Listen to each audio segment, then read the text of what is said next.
We are back to talk about navigating care services, and in this part, specifically how to manage in-home care providers, which is a common question and a very common frustration by many family caregivers. I'm going to take you through the steps of how to interview, how to manage, and how to make sure that in-home caregiving situations work out, because a lot of it depends on you. Family members have to manage these care situations. We can't always depend on agencies to do it because of all of the constraints and the parameters of the system.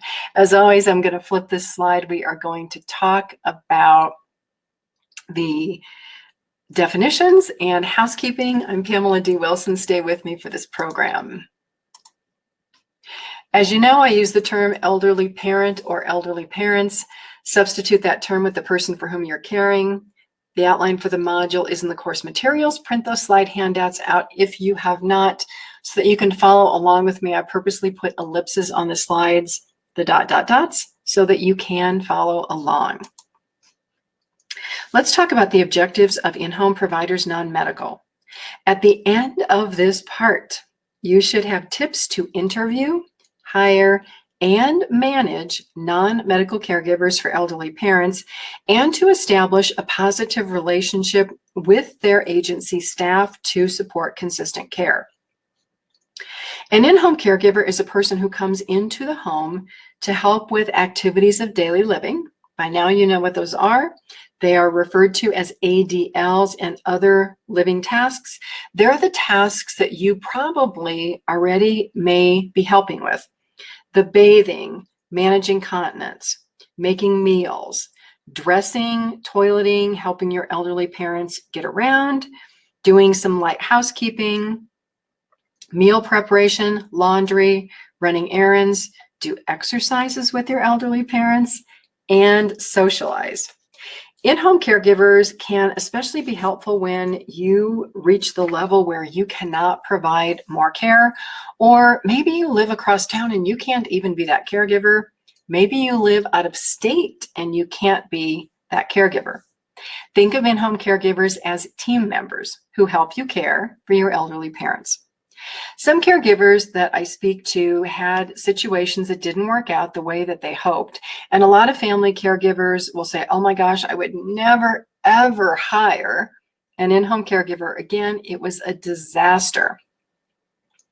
Other caregivers have situations that work out. So what's the difference?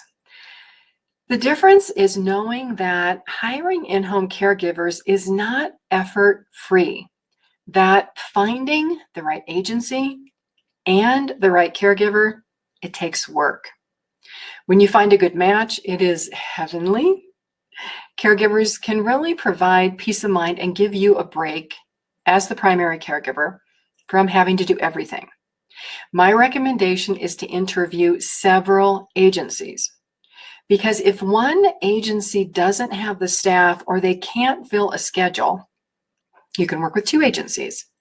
I worked many times with two agencies for several of my clients who needed a lot of help. So who had a Monday through Friday schedule, or maybe a 24/7 schedule where sometimes they couldn't fill the shift. And if I had a second agency, I would always have a backup. And it also allowed an agency not to be overburdened by one care situation.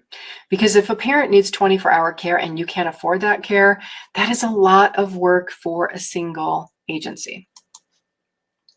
Let's talk about avoiding assumptions and boundary issues.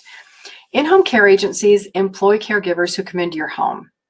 The transition to accepting help can be very frustrating for your parents, especially when you or your parents make an incorrect assumption that in-home caregivers are trained, that they are trustworthy, and that they do not need supervision. Most caregivers, unless they went through a formal training program or took a class, they're not really trained. Most of their training is on-the-job training. It's trial and error, just like you, the family caregiver. Sometimes, though, the more significant hurdle to establish is setting a boundary with your elderly parents. That hurdle is establishing a routine with in-home caregivers because your parents may say, I don't need any help. I don't want any help. I'll just go without that. This is where you, as the daughter or son, want to say, Mom or Dad, I cannot do this by myself. We now need help. We have to look at an outside option. This is not optional. We are going to do this. I realize it's stressful. Tell me all of your concerns.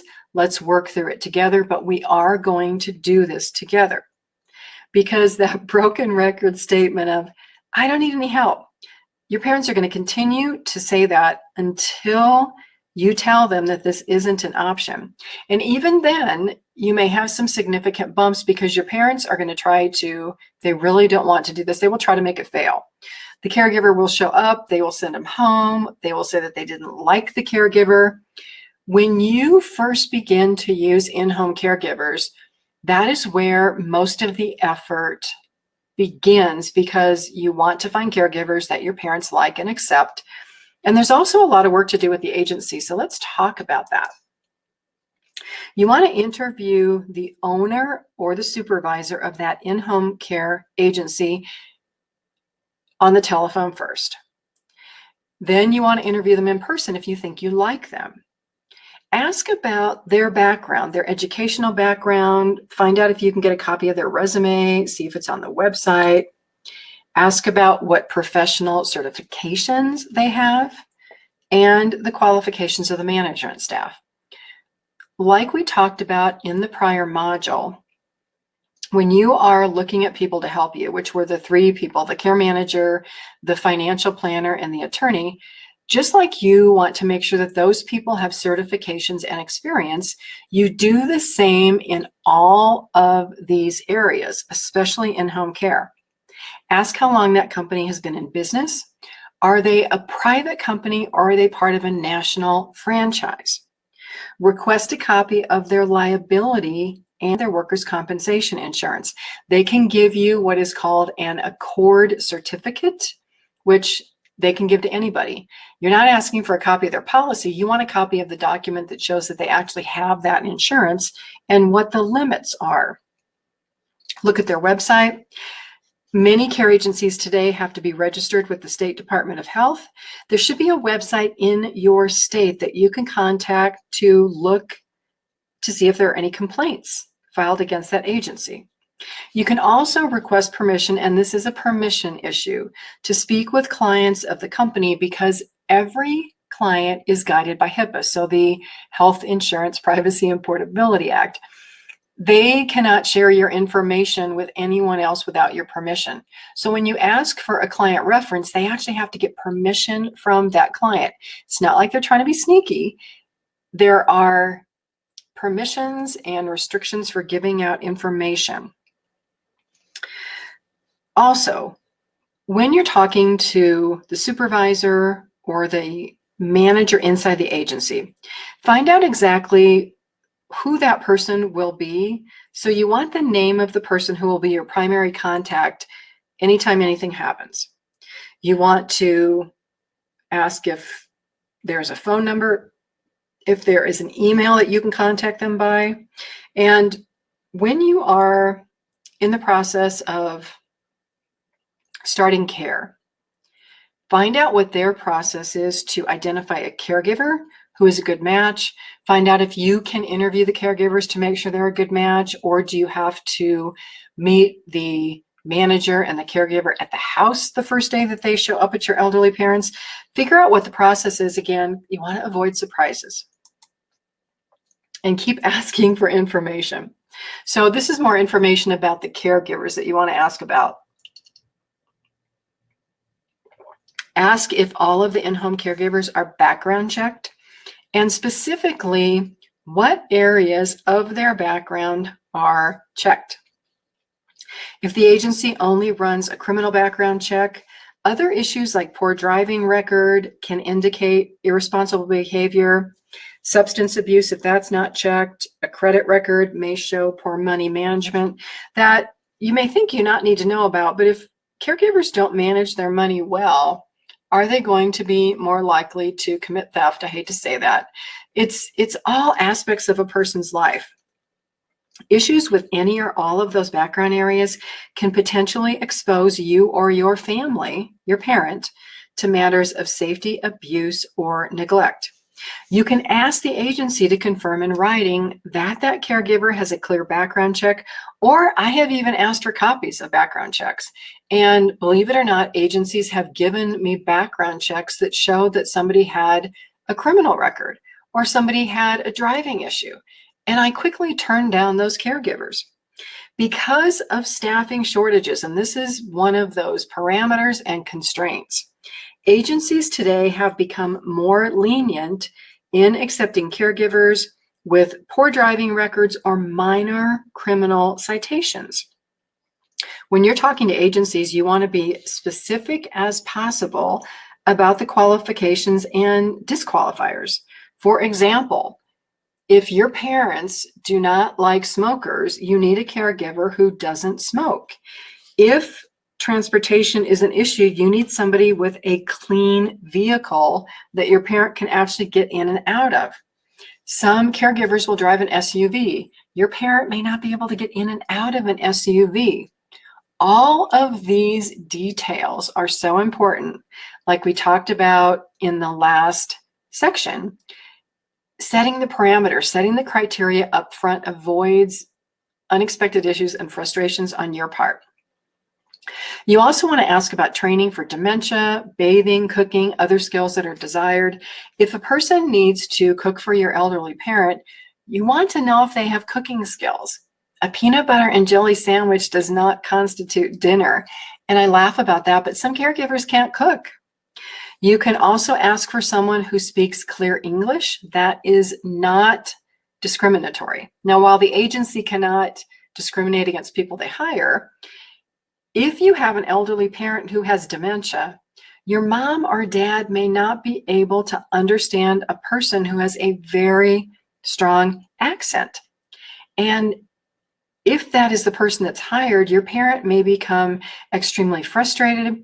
They may start having behaviors because they can't understand the person. So again, provide specific descriptions of the characteristics, the abilities, the skills of the perfect caregiver so that agency can make a match.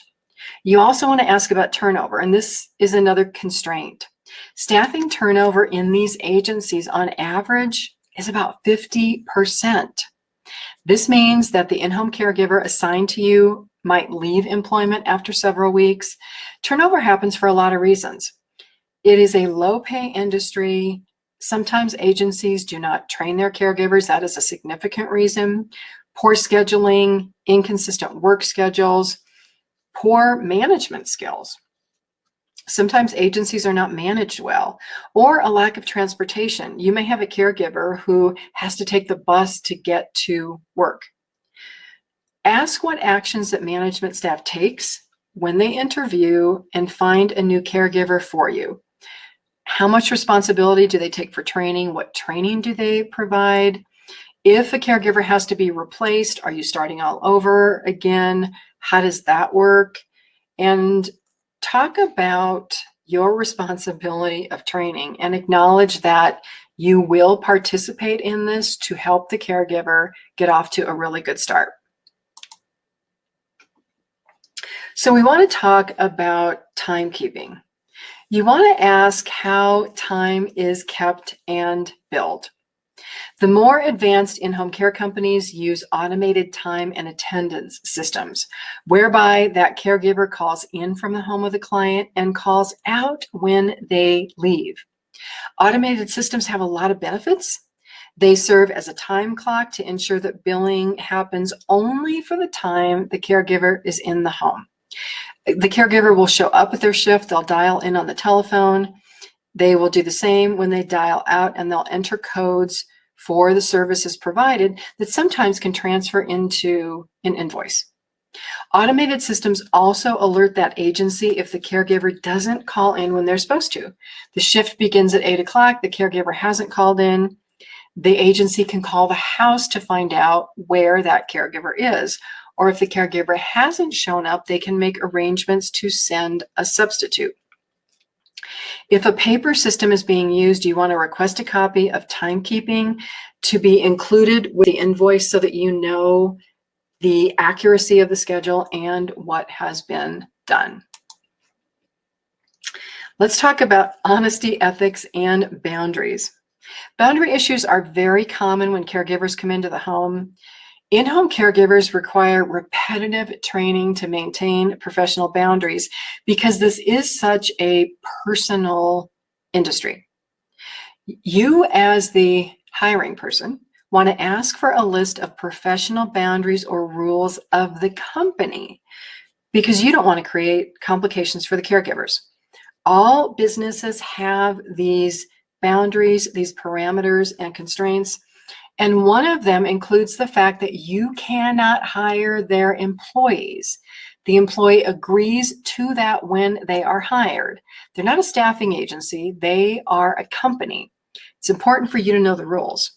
The more that you know about the laws and regulations by which companies operate, the fewer opportunities there are going to be for unmatched or unmet expectations. The caregiving relationship also is frequently misconstrued by the in-home caregiver. Sometimes they see it as a family relationship. Sometimes they bring their children to your parents' house. They might talk on their cell phone on personal business during an entire shift. They might think it's okay to eat all the food in your parents' refrigerator or to act like they live there. That faulty thinking results in huge issues with safety and potential abuse. When I had my in-home care agency, we would actually have training, and we trained a lot because I knew that training was a gap. We would have training sessions where we would make fun of situations that happened to caregivers. So our goal was to have caregivers tell us what they were doing wrong and how situations didn't work out so that we could train. We wanted to know before our clients picked up the phone and told us about something. So for example, we had a caregiver who didn't realize that a 2-hour shift meant she couldn't eat the client's food. We had a client call us and say, "Oh my God, your caregiver comes over and all she does is eat my parents' food." So we were like, "Oh my gosh." So we did a training skit where we had a manager play the client and we had a caregiver, and I was probably that caregiver. But the client is in the other room saying, "I've fallen and I can't get up." And all you hear is the caregiver in the other room going through the refrigerator and munching on potato chips, and the poor client's laying on the floor because the caregiver's eating. We would take these situations to the extreme in training situations because these are the crazy things that happen that you want to guard against, that you want to make sure don't happen, that you want to even have discussions with the caregivers who come into the home to say, "These are the lists of what I expect you to do. According to your agency, I understand that you cannot do these," to make sure that you don't have training issues or these crazy issues that happen that will only frustrate you and probably your elderly parent too. Also, caregivers are great at what I call inappropriate sharing.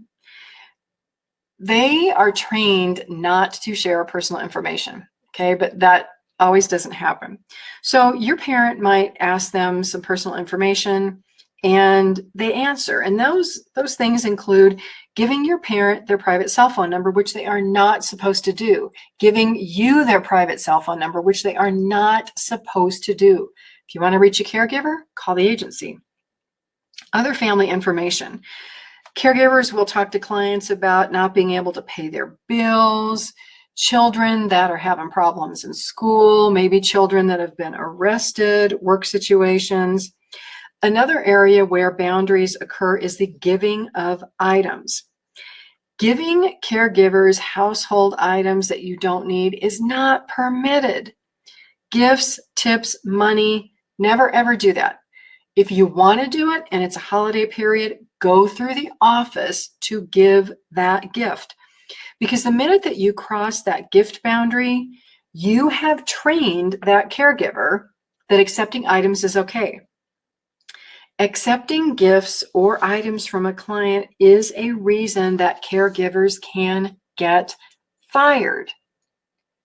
On the family side, remember that in-home caregiver is an employee. They're not a family member, not your friend, not someone to listen to all of your personal concerns. That's what your friend's for. That's what a professional counselor is for, not these caregivers. Many family caregivers cross boundary issues with in-home caregivers, and then they wonder how the situation became such a mess. This is what commonly happens when I hear family caregivers say, "Oh my gosh, we hired an agency and it was a nightmare." Why do you think it was a nightmare? You didn't establish boundaries. You didn't understand how this works. Your parents may cross boundaries. And this may happen because they might not have regular contact with friends or you, so they see that caregiver as a friend or a family member. You don't want to be the client or have your elderly person be the person who your actions result in that caregiver being fired, and then you're upset with the agency for taking the caregiver away from you. Other typical situations. Your parents tell the caregiver to leave early, which means they have to falsify their timesheet because they want to get paid for their entire shift. The minute they falsify that timesheet and they sign it, that falls into employee dishonesty. That falls into a situation where that employee can be immediately terminated, no questions asked. So no matter how close you or a loved one become with these in-home caregivers, remember that they're not your family. They're an employee. You can be kind, you can be gracious, just like you do in the workplace.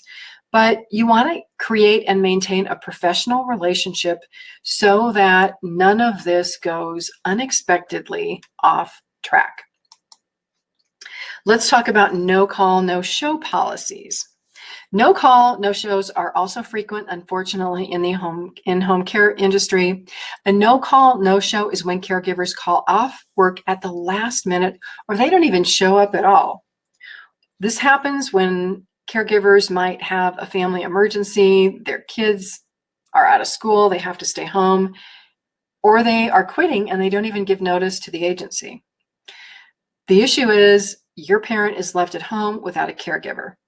Clients with memory issues or mobility issues, they depend on these caregivers showing up. So the care agencies that have the automated call systems can catch these situations sooner.